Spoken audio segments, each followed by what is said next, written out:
Welcome back, folks, to another exciting episode from the Uncle Erich Presents Classic Radio series. Today we present another great episode from the Haunting Hour series. The series ran from 1945 to 1946. At the time, it was considered mystery at its best.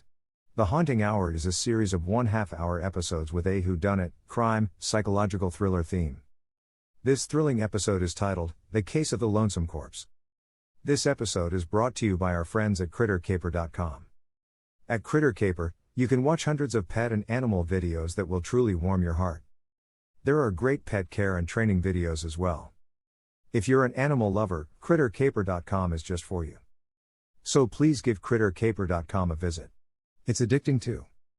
If you can help Uncle Erich keep this podcast up and running by becoming a Patreon supporter at the support link below.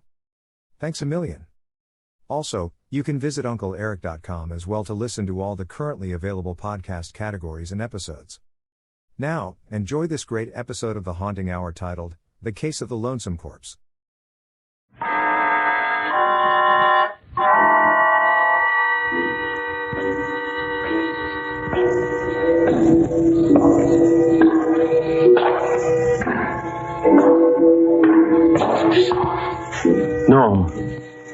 No, stay where you are. Do not break the stillness of this moment, for this is a time of mystery, a time when imagination is free and moves forward swiftly, silently. This is the Haunting Hour.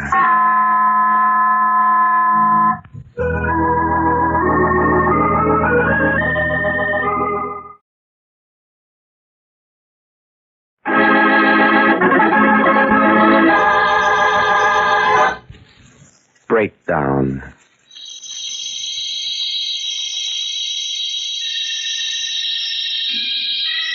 Sybil Wells' gray head lies wearily on her pillow. Her eyelids are closed, as if it were too great an effort to lift them. She can hear Dr. Adams and her nurse talking, but they seem distant, remote, much farther away than the thoughts in her own brain. She'll be all right now, nurse. Just give her this every hour. Very well, Dr. Adams. It's amazing she's pulled through, isn't it? I've been ill. Very ill. For how long, I could not even guess. It was a close call, but then she's always had a good constitution. I've known her for many years. Since I was 20. Since before it happened to Father. No, it's not her physical health that worries me. She's always been high-strung, nervous, like her father was, before, well, I suppose you know. Not my physical health. What does he mean? Why must he tell her that Father died in an insane asylum? Poor Mr. Courtney. His family had to commit him. Mad as a March hare, of course. But each time I'd visit his cell, he'd plead that he was sane. Yes, he'd plead he was sane. And his eyes would be wild and desperate. And dead of hope. Sybil, I'm not mad. You're the only one who loves me. Who cares if I live or die? Please, make the doctor understand. I've been railroaded here, Sybil, because I had money and they wanted it. Oh, Daddy, I have to go now. You don't believe me. You don't believe me either. Oh, of course I do. No. Oh, Lord, if you could only know how it feels to live among these dead and be considered one. Oh, Daddy, please, please. I must go now. Goodbye. Oh, Sybil. Sybil, I swear I'm sane. Sybil, I'm sane. I swear. Tragic case. Well, I'll drop in tomorrow to see how she's doing. Madness. The horror of vacuum. I guess I'd always feared it.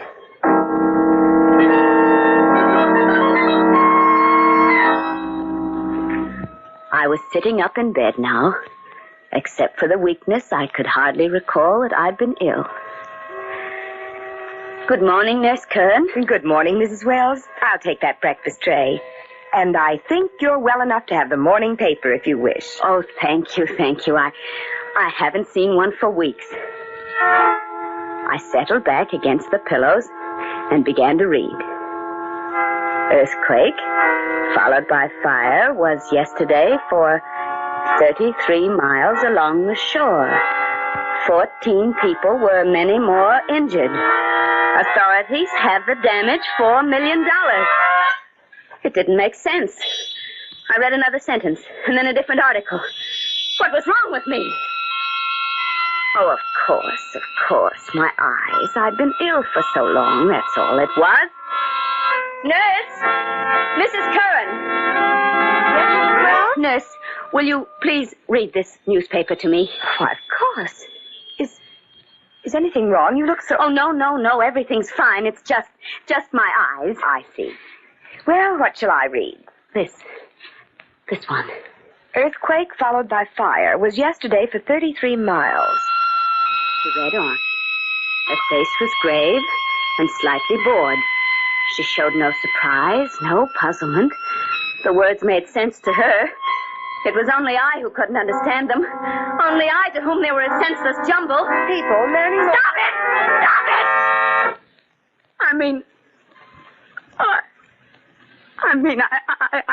I don't want to hear any more. Please, just leave me alone, Nurse Curran. But, Mrs. Wells... Leave me alone, I tell you! Leave me alone! That was the first discrepancy in my mind.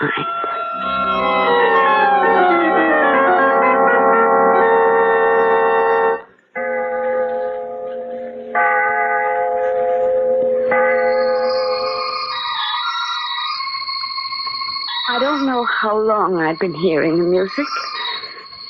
It had seemed all part of a dream.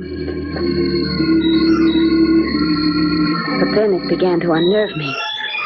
It became frenzied and hating and evil. It sounded like all the demons of hell and the things of the night were after me. Make it stop! Make it go away! Please! Wells, what's the matter? Oh, it's all right now. It's all right. The music's gone away. The music? What music? For a few days after that, it didn't bother me. Not till early one evening. I'd rung for Nurse Curran twice. Where was she? I was very angry. I got out of bed and went across the room to the door. Mrs. Curran! She was walking down the hall, her back toward me. And she had my little daughter by the hand. Elsie, my baby. Her sailor hat was bobbing over her curls as she skipped. She had on a blue flouncy dress and the long white stockings and Mary Jane she loved to wear. Elsie! Elsie, darling! Mrs. Curran! Mrs. Curran! Why didn't they stop? They walked right on as if I hadn't spoken. Nurse! They turned the corner, then out of my sight. I began to run. Do you hear me? Stop, Mrs. Curran. I want to talk to you. Why, whatever is the matter, Mrs. Wells? Where's Elsie? Elsie? Yes, my daughter. I saw you walking down the hall with her, and then you turned this corner, and now she's gone. Where is she? I assure you, Mrs. Wells, I was with no one. As a matter of fact, I didn't know you have a daughter. Oh. Well, I haven't any more. She was drowned with her father 20 years ago.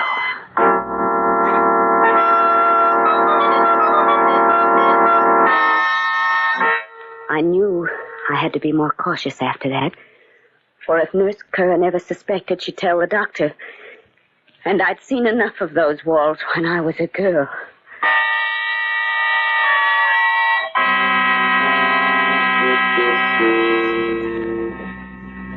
Well, how are you, Sybil?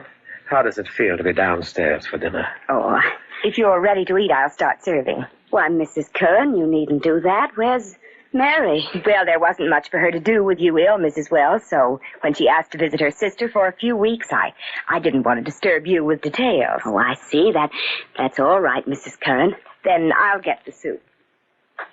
Sybil, I've been worried about you. Worried? Really? You're not recuperating as quickly as you should.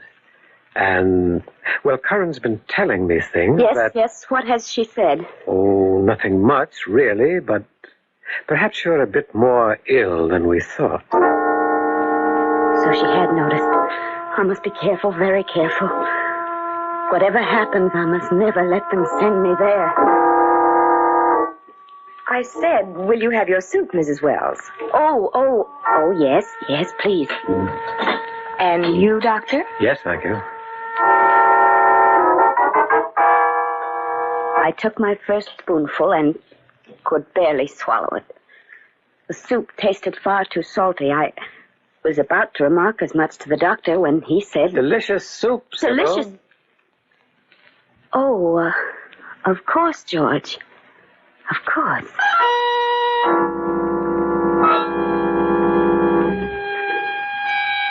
Sybil, what's wrong? You hardly touched a thing all through dinner. Well, I guess I'm just not very hungry. Salt. Everything tasted of salt. First my sight, then my hearing, and now even this sense was playing me false. How long could I go on hiding what was happening to me? I think I should have resigned myself to insanity. If the very next afternoon I hadn't wakened early from my nap. I wanted some warm milk, and when Mrs. Curran didn't answer my ring, I went down to the kitchen myself. Nurse Curran, is that you? Oh, it was a child. A little blonde girl who greatly resembled my daughter. She was playing with a toy tea set. Mother isn't here right now. She's gone to the village for some groceries. Would you like to have tea with me? It's only make-believe, of course. Mrs. Curran is your mother? Yes, I'm Jean. She never told me she had a daughter, nor that the child was living in my house with her. Here's your tea. Sugar or cream? Oh, I forgot. You only take salt in your food. I only take salt. What do you mean, dear? I don't quite understand. Oh, my mother explained to me. I asked her why she put so much salt in everything she brought you to eat last night. And that's what she said, that you only take salt in your food. Jeannie, are you sure of that? Yes, of course. I know who you are. You're Mrs. Wells, the funny lady we had to play a game with. What kind of a game, Jeannie? Well, dressing me in those funny clothes Mother found in the attic. And not looking around when you called to us. And then, when we turned the corner, I had to pop right into the linen closet and not make a sound till Mother called. It was like hide and seek. Only you didn't find me.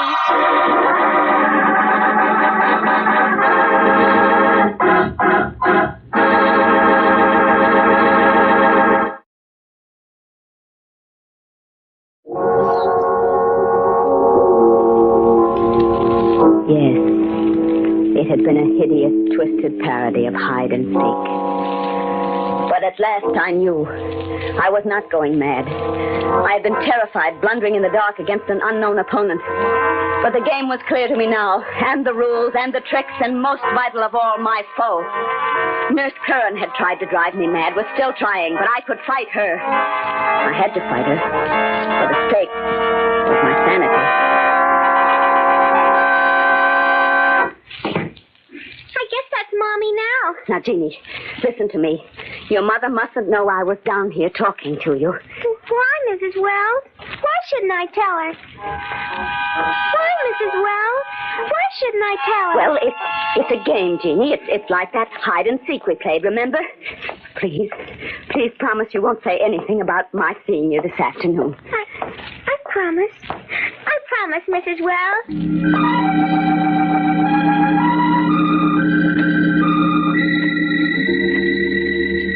I needed patience now, and cunning. Mrs. Curran was trying to destroy my reason. I couldn't let her succeed, but I needed definite evidence. And then one day, a letter came. A letter? From me, Mrs. Curran? Yes, it's postmarked New York City. Well, now, who would be writing me from there?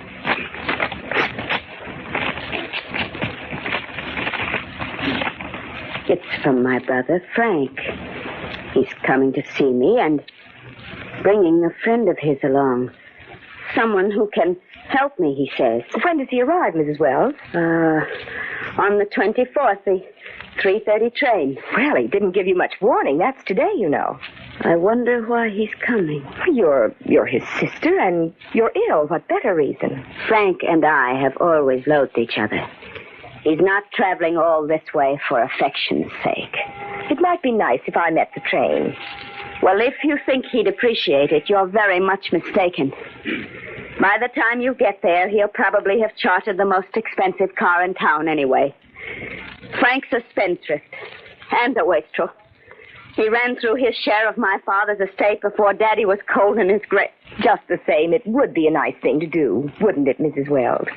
Well, you know where the car keys are if you insist on being polite. Go ahead and meet him.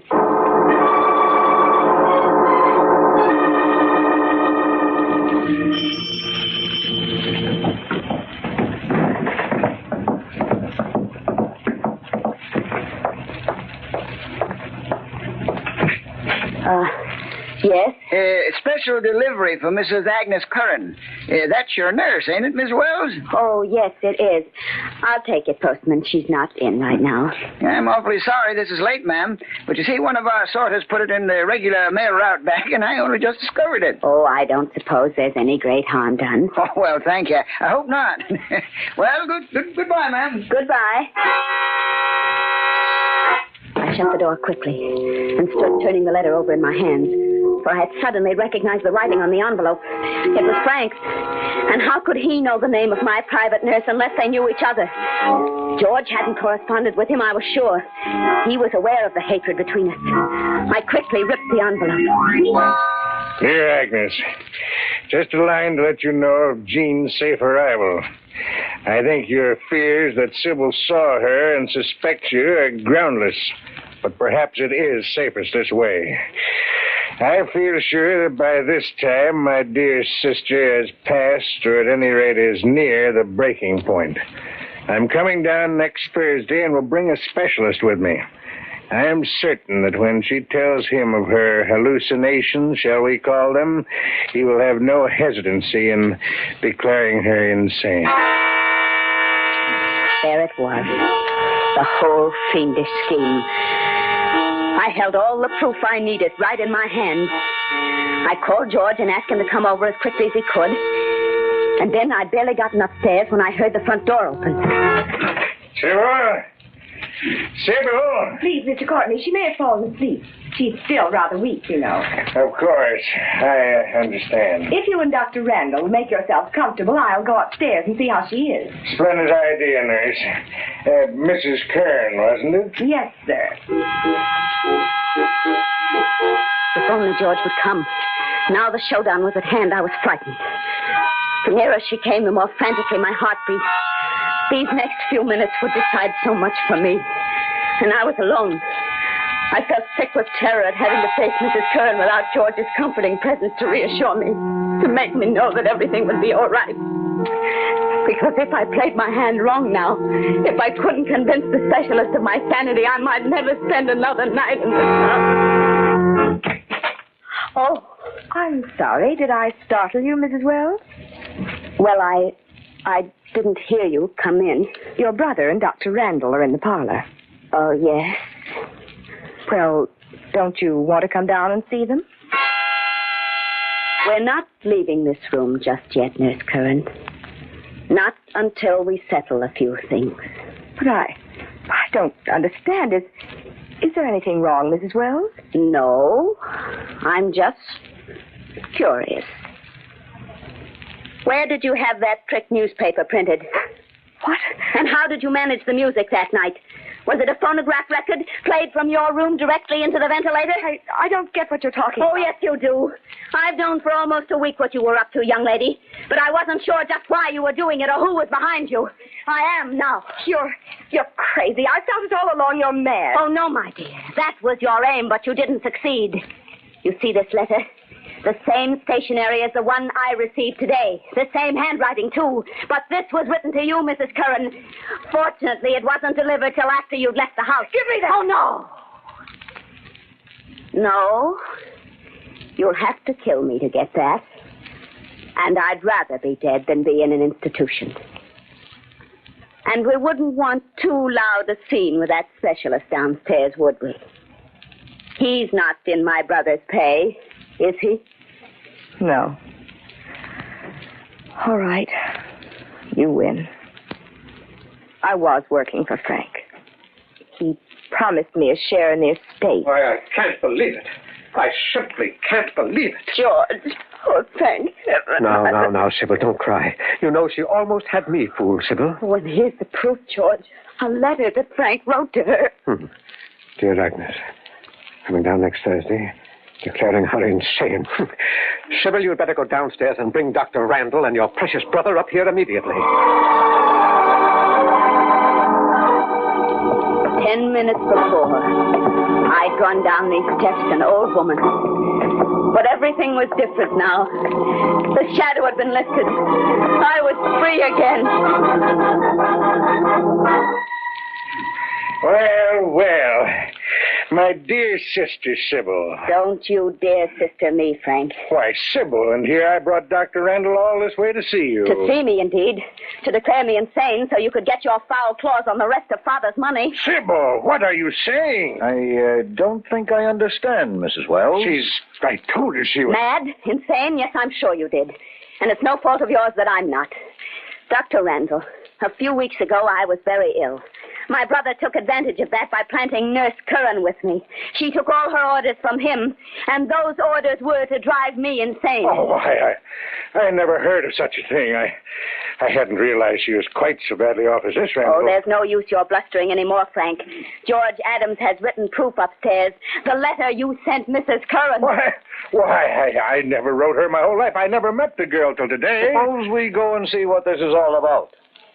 Well, Courtney? Oh, of course. As you say, Doctor.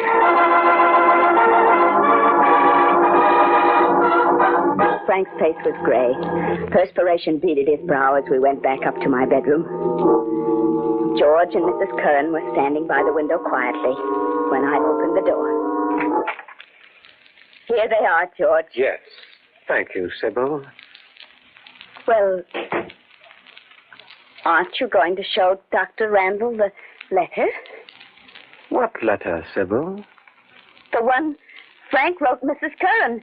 The one There isn't any letter, Sybil. But I gave it to you just before I went downstairs. Mrs. Wells told me she had definite proof that Mr. Courtney was planning to railroad her. It's terrible how convincing they can be. Isn't it, Randall? How very convincing. I see. George! George! I could hardly bear to recognize those first signs, Dr. Randall. I've known Sybil for 30 years. She was very dear to me. What did you do with it? Is it burned or torn into little pieces in your pocket, George? Where's that letter? But I'm too much of a physician to blind myself to facts. She'll be happy. Behind those walls, George, those walls where you and Frank put my father. Come, Mrs. Wells, you'd better come with me. No, you can't believe them. They're lying. No, please, no. You'd better take her right to the sanitarium. It's not safe to keep her here another day. Yes, I'm afraid you're right. I'll help you with her. We can use my car. Don't touch me, George. Don't you come near me. Get your hands off me. Adams, let her go. I seem to excite her unduly. Now, please, Mrs. Wells, take my arm. You know we want to do what is best for you. Dr. Randall, please, I swear this on my eternal soul. There was a letter. It was special delivery written by my brother Frank to Nurse Curran. I wish I could believe you, Mrs. Wells. Watch your step, Sybil. Don't be so solicitous, George. I'd rather you'd kill me than betray me as you have. If there were one shred of evidence on your side, Mrs. Wells, one slightest bit of proof. Oh, say, I beg your pardon, Miss Wells. I had to come all the way back again. I forgot to have you sign this slip on that special delivery for Mrs. Curran. Adams, give me those car keys. And turn around. We're going back into that house. I think we've got a few things to discuss.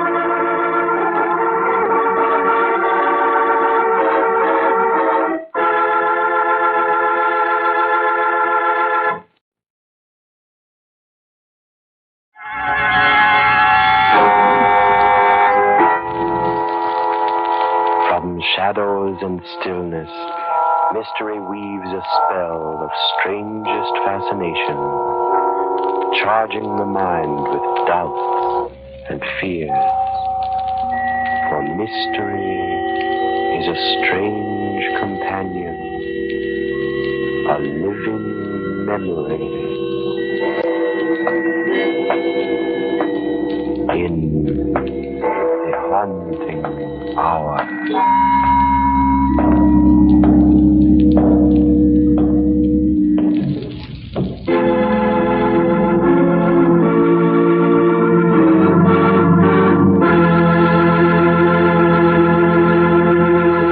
I hope you enjoyed this latest Uncle Erich Presents episode. Stay tuned for the next exciting episode. So check back often. In the meantime, scroll up or down to find other exciting episodes to listen to. If you can, I would appreciate it if you could take a few moments to leave a review of this episode. It would really, really help a lot. Thanks for stopping by. Bye bye for now.